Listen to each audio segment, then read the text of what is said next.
সবাই হাজবেন্ডের কথা ভুলেই যায় আসলে, তাই না? তুমি মানুষ না, তুমি এলিয়ান। একটা মানুষকে থাপ্পড় মারলে সে অপমানিত বোধ করে, একটা মানুষকে উলঙ্গ করে দিলে সে লজ্জায় কাঁদে। এই বান্দা খুব ইমোশনাল। এই বান্দা প্রত্যেক সিকোয়েন্সের পর কেঁদে ফেলে। একদমই আমি টোটাল টিমকে দাঁড়িয়ে সেলুট করি। এক্স ওয়াই জেড নিয়ে কথা হইতো না, কিন্তু অপূর্বর আমাকে নিয়ে কথা হইতো। মোশাররফ ভাই যখন কাজ করতো নাটকে, তখন মোশাররফ চঞ্চল চৌধুরী দুজনকে নিয়ে কথা হইতো। এখানে আমার আসলে বলার কোনো অধিকার নাই। হ্যাঁ, টিম আমাকে বলতে দিবে না অনেক কিছু। আমি তো অনেক কিছু বলতে চাই। আর বাই দ্য ওয়ে, পূজার কথা অ্যান্সার দিই আগে। সবাই হাজবেন্ডের কথা ভুলেই যায় আসলে, তাই না?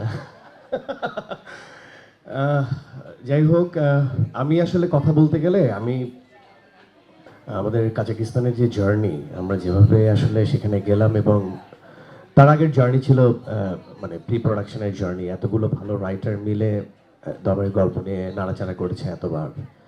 এতবার আমি আর রনি এতবার বসেছি গল্প নিয়ে। সবই আমার দেখায়, এবং ওই পার্টিকুলার প্রত্যেকটা মোমেন্ট বলতে গেলে আজকে রাত পার হয়ে যাবে। বাট আমি যেটা বলতে চাই যে আহ, আমি নিজে আহ, এরকম টিম এক্সপিরিয়েন্স করি নাই। আমি তো খুব নিউ কামার, তাই না, সিনেমাতে। খুবই ছোট একজন মানুষ, মানে সিনেমাতে নিউ কামার। হাতে গোনা একটা দুটো কাজ করেছি। 3 নম্বরে যে আমার যে এক্সপিরিয়েন্স, আমার টিম, মানে প্রত্যেকটা এইচওডি, এরা আসলে ওই আমাকে একবার বলছিল আমার ডিরেক্টর যে তুমি মানুষ না, তুমি এলিয়ান।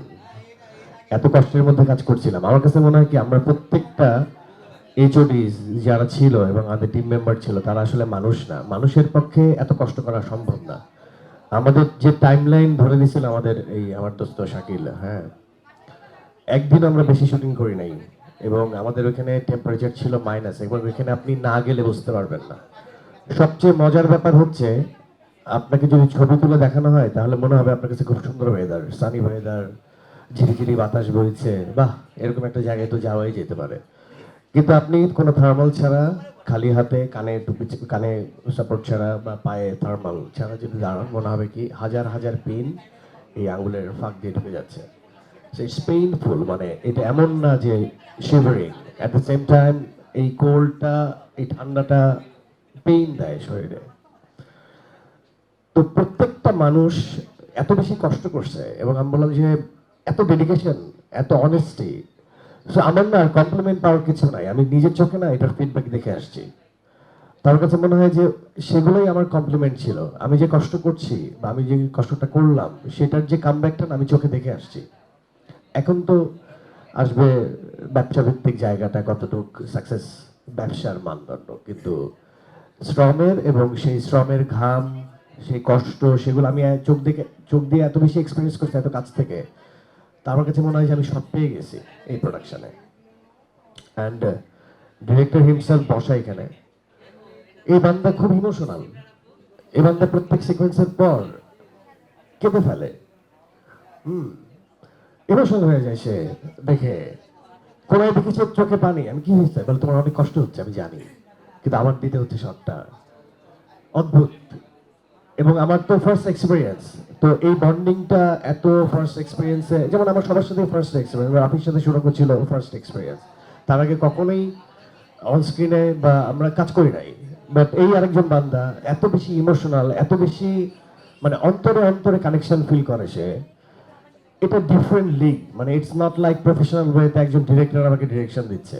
আমার কাছে মনে হচ্ছে যে আমরা সবাই মিলে, এবং প্রত্যেকটা তরুণ থেকে শুরু করে শহীদুল থেকে শুরু করে মিখাইল, ভিনদেশি একজন মানুষ। বাট এই মিখাইল ছাড়া আমাদের এই প্রোডাকশনটা করা সম্ভব হতো না। কারণ হচ্ছে ও হয়তোবা ভিনদেশি, কিন্তু ও গল্পের সাথে এত বেশি কানেক্টেড ছিল। ও গল্পটা, ওই যে বলে না যে ফিল্মের কোনো ল্যাঙ্গুয়েজ নাই, ইটসেলফ ফিল্ম ইজ এ মানে ল্যাঙ্গুয়েজ। ও না কোনো কারণে এই গল্পটা ভিতরে ধারণ করা ওর হয়ে গেছিল। দ্যাটস ওয়াই আমাদের কমিউনিকেশন আধা আধা ইংরেজিতে বললেও ও পুরো ইংরেজি, পুরো বাংলা বুঝে যেত। একটা পর্যায়ে ও বাংলা, আমরা তো দুষ্টামি করে গালি শিখাই দিতাম, ওকে বাংলায় গালি দিতে পারে এখন।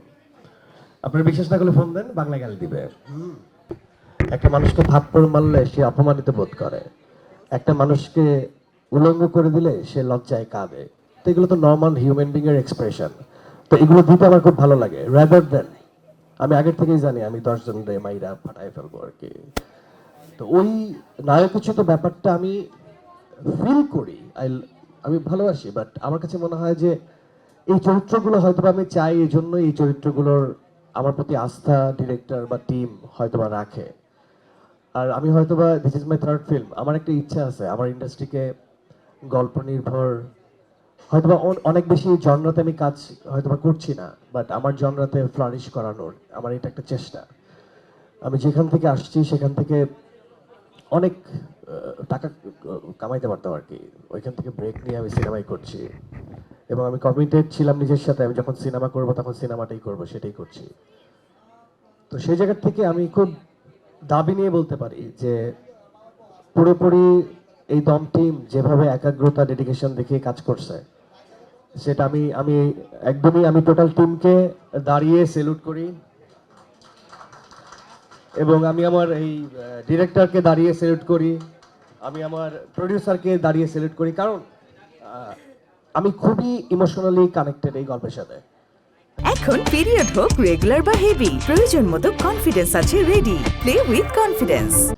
অ্যান্ড এই যে ওর সাথে আমার কাজ করা হয় না পূজা, আমি জানি না ও কোথা থেকে আসছে, আমি জানতে চাই না কিভাবে আসছে, আমি জানতে চাই না সে নায়িকা কিনা, বাট আমি শুধুমাত্র বুঝি সে আমার কো আর্টিস্ট। এই ছবিতে সে আমার সহধর্মিণী, তো আমার পথ চলার সঙ্গী।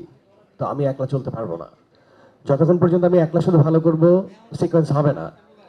আমি ফিল করি যে আমার আশেপাশে যতগুলো মানুষ আছে, যতগুলো ডিপার্টমেন্টের মানুষ আছে, প্রত্যেকটার আরাম এনশিওর করতে হবে, প্রত্যেকের পারফেকশন এনশিওর করতে হবে, তাহলে সামগ্রিকভাবে একটা টিম ওয়ার্কের কাজ অনেক ভালো হয়। আই এম রিয়েলি অনার্ড যে আমার প্রতি আস্থা দম টিম রেখেছে, and till now I am giving my service professionally and unprofessionally, কারণ আমি emotionally connected. So thank you Sharia Shakil being a very wonderful producer, and obviously I'm missing Monida, and obviously আমাদের যারা কলিগস অনেকেই যেটাকে আমি মিস করছি, এবং যারা আমাদের সাথে অভিনয় করছে সবাইকে মিস করছি। অ্যান্ড আপনারা যারা সিনেমা বোদ্ধা এখানে আছেন, যারা আপনারা সাংবাদিকতার সাথে জড়িত আছেন, যাদের কি বলবো যে যারা gradually at the same time আপনারা বুঝতে পারেন যে না গল্পের আন্ডারস্ট্যান্ডিং আপনাদের ভালো, অবশ্যই একটা ভালো কন্টেন্ট নিয়ে আপনারা পাশে থাকবেন, সাপোর্ট করবেন আমাদেরকে। আমরা জানি আপনাদেরকে ভালো কিছু ডেলিভার করতে পারি। যখন নাটক করতাম তখন আমাকে আর অপূর্ব নিয়ে কথা হইতো, XYZ নিয়ে কথা হইতো না, কিন্তু অপূর্ব আর আমাকে নিয়ে কথা হইতো। মোশাররফ ভাই যখন কাজ করতো নাটকে তখন মোশাররফ চঞ্চল চৌধুরী দুজনকে নিয়ে কথা হইতো। সো এরকম হবেই, একটা ইন্ডাস্ট্রিতে এরকম কথা হবে, এবং আমি সেটা যে এনজয় করি না তা না, আমি এনজয় করি। হ্যাঁ, কারণ কম্পারিজনটা তো যোগ্য মানুষের সাথে যোগ্য মানুষের হয়, এটা তো খুব মানে 10 আর 20-এর সাথে তো আর কম্পারিজন চলে না। এই যে আপনি যে প্রশ্নটা করলেন, এটা আমি এনজয় করি, বাট আমি এটা বারবার ভাবে বলতে চাই যে আমি 3টে সিনেমা করছি, রাইট, অনেক নাটক করছি অসংখ্য।